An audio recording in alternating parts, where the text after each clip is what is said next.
Choice Genetics is a worldwide leader focused on swine genetics. They are powered by a multi-species platform, and today we have COO Dr. Derek Petry live here in our studio to tell us more about Choice Genetics and also their research and development. Good morning. Thank you very much for being here. Thanks for having me on your program. All right, so I'm always interested to know kind of what is your background and how did you actually end up at Choice Genetics?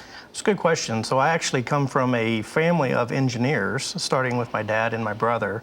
And then I actually took a side road whenever I went to undergraduate at Texas A&M and did a degree in poultry science. I started as an engineer and decided it really wasn't for me and went to the agriculture side, and then it kind of went from there. And then after I spent a few years in the industry, I then went back to graduate school at the University of Nebraska, where I got a master's in genetics and a PhD in genetics and statistics, as well as an MBA. And then I started in the industry with Monsanto Choice Genetics, worked a couple years with them, and then went on to Triumph Foods at the time, which was the newest packing plant in the U.S. Oversaw all of the technical groups. I had a really good educational tool there to learn how everything really makes sense in a packing plant and what's going on and all the intricacies of that. And in 2012, I then joined the Choice Genetics family. And then a year ago, August, then I would have been named the CEO of the company. Very nice. All right. So the one thing I am always interested in, there's obviously constant research happening and development. Can you kind of go ahead and give us some insight into the most extensive research you guys are working on right now? Sure. I think the best way to start this conversation is, as you talked about, we're a multi-species company. So we are an affiliate of Groupe Grimaud out of France, which has chicken genetics through the egg side and the broiler side, as well as duck genetics, which is how that company originally started in the late 60s. And they're also doing rabbit genetics, and they're doing shrimp genetics, and then our side, the pig genetics. So one of the great things about that program is we all get a chance to collaborate throughout the year, because our chairman, Mr. Fred Grimaud, requires that we meet on a multi-times during the year to talk about the different research the entities are doing. And then from that, we're able to capitalize on the synergies from all those companies, that we get to learn behavior from the chickens or the ducks, and they get to learn things from us. So it's very exciting to be a part of that group. Absolutely, focusing on every animal possible. Let's talk a little bit more about the swine genetics that you guys focus on. I've been told that I should ask you more a little bit about disease tolerance versus disease resistance, because there is definitely a fine line. There is a fine line, and that's a great question, and most people get that confused.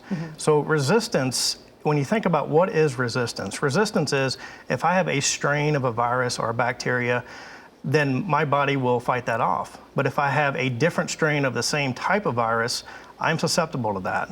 So when we talk about tolerance, our goal is to, okay, so it doesn't matter if it's a bacteria or a virus. We want to be able to fight off the infection no matter what comes our way.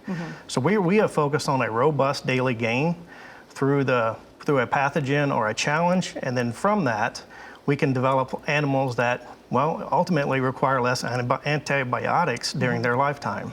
All right, and also the frontline products, we want to be sure to touch upon that really quick. They've demonstrated an advantage in total value versus best alternatives, correct? Sure.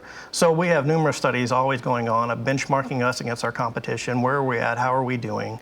So when we look at those, there's genetic companies that may be good at one trait, but not be good at another trait or a phenotype, if you will. Our company is focused on how do we balance those phenotypes. So ultimately, we're trying to drive more profitability for our partners, whether it's the packers or whether it's a producer.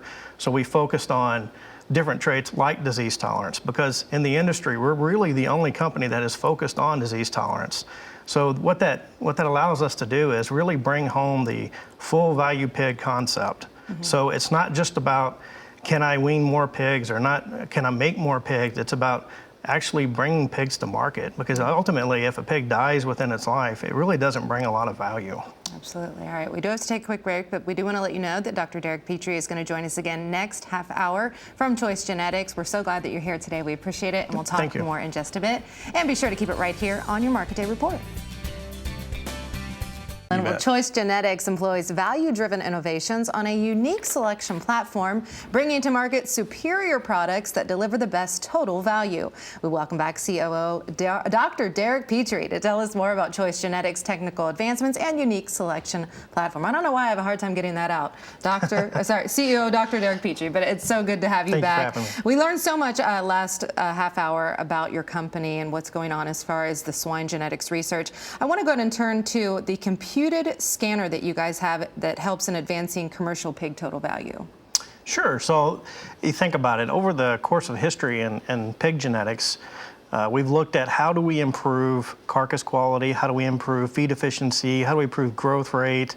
What a CT, I mean, you think about what a CT scanner is, it would be the same kind of CT scanner you and I would go through. But we've now, I mean, who would have thought we'd be running pigs through something like that? Yeah. So what we've used that for is because instead of looking at a single point measurement on a pig to try to estimate what the value of the pig is, we know every square inch of the pig from head to tail. So it's very exciting to be able to incorporate that into our program. We're the only ones in the world that utilize it for a complete selection program. We measure both our gilts and our bores and our terminal lines, as well as we take it to a weight that's not heard of. We take it to what we consider a commercial value weight, something that packing plants would like to see. So it's very exciting and has a high correlation with feed conversion.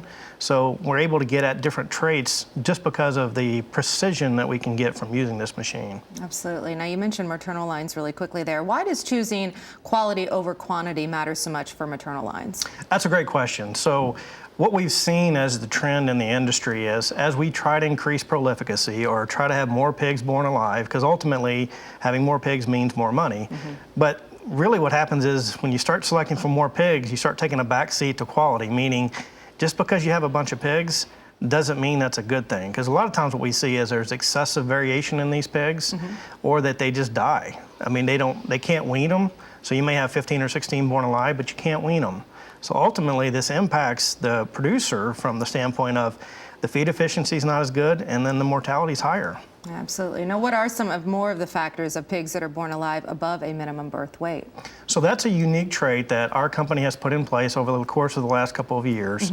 So when we just talked about, because you want more, but the problem is if you have to have more above, there's a birth weight, there's a threshold birth weight that once you meet that threshold, they have a high chance of survivability and their performance after weaning is very good. If they don't meet that threshold, then you have high death loss and their performance after weaning is very, very poor. All right. Well, we do have to go ahead and throw to break, but we do want to thank you so much for coming in. You've given us so much information. We will make sure that on RFD-TV.com we have a lot more information about Choice Genetics if you'd like to get in touch with the company. CEO Dr. Derek Petry, we appreciate you coming in. Thank you so much. And be sure, of course, to keep it right here on your Market Day Report. Another full hour straight ahead.